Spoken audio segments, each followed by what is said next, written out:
Kind of rocks. It's like ambient folk rock. Ambient folk rock. Yeah, it's kind of what my band is. Like I have electric guitar and drums, and so it's not like the Foo Fighters, but it's still, really loud. And some songs get heavy, and it's, it rocks enough for me, I have to say.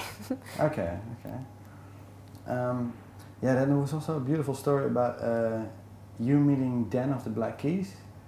You He's from the same town that I'm from, so I had made this album with my brother, and Dan's dad had got a copy of it and gave a copy to Dan, and then I got a MySpace message when I was 16 that was just like, hey, my name is Dan, I play in an Akron band called the Black Keys, and he was talking about how he liked the album, and we met. I called him and we met a few days later and recorded, and I went to a studio and we just sat there, and I got out my guitar and he got out a guitar and we just played like each other's songs back and forth, and as you were a fan, and did you like the Black Keys? I actually didn't know. I didn't really know who they were. Like I had just heard of them. I was dating this guy and he was like, my favorite band's the Black Keys, and I was like, well, I've never heard of them. And then this guy messages me and is like, hey, I'm in the Black Keys. And I'm like, oh, well, that's okay, yeah. And I didn't. You're the favorite band of my boyfriend. Yeah, and it was, which I had no idea how successful they were. I was a little out of that loop, It's just like, oh, they're from Akron. They're from Ohio. They can't be, successful. But I guess I was really surprised. It's a real challenge to break out of that area.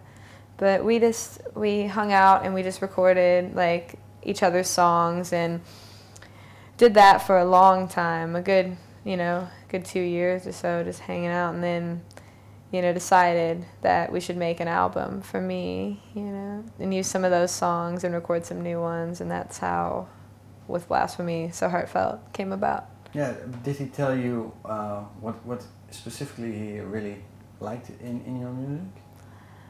I don't know what he exactly likes. I know there's a lot of different things that he likes about it. It's simple. I think the songwriting is probably one of the things. It's personal, and a lot of people write about things that they don't really know about, and a lot of people write about stories from other people's point of views and things like that. And with me, it's like I can only write about things that I've done or things that have happened to me, and it relates to people on a different level. Have you ever tried it to do stories or not really? Concept? I feel ridiculous, I don't want to sing about being a man from the 1800s, riding a horse, I hear these people singing these songs, and it's like, I live in a mountain and I do this and that. And it's like, no, well, I've never done that. I'm going to write about what I do, and it's actually going to mean something when people listen to it. That's kind of music that I can connect to, at least. Yeah, okay. On your album, you said you worked a few years with Dan. Yeah. Are there also, what is the oldest song on the album? What song? The oldest song. The oldest. Yeah. For Today. Okay. I wrote that song when I was 15. Yeah, because I was thinking, you're 19 now? Yeah. Is it,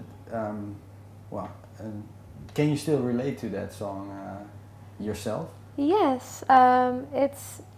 Because they're personal, it's kind of a thing where the songs, I always know what they mean, and they always still mean something, I guess, because they're extremely personal. It's things that when I write a song, I sit down and I think to myself, my, innermost secrets, what do I not want to say to anyone, and then I put music to it, and really? And it's like a diary or something. It's uncomfortable. It's uncomfortably personal for me, but after a while, it's helpful, and it helps me get feelings out there, and it's somewhat therapeutic, and it's good. I think that doing it that way works the best. And then I can always still relate to them, and it's always these things that, you know, most people would just forget about. And I'm like, no, I'm going to sing about it forever. And how does it feel? Yeah, forever. And how does it feel then to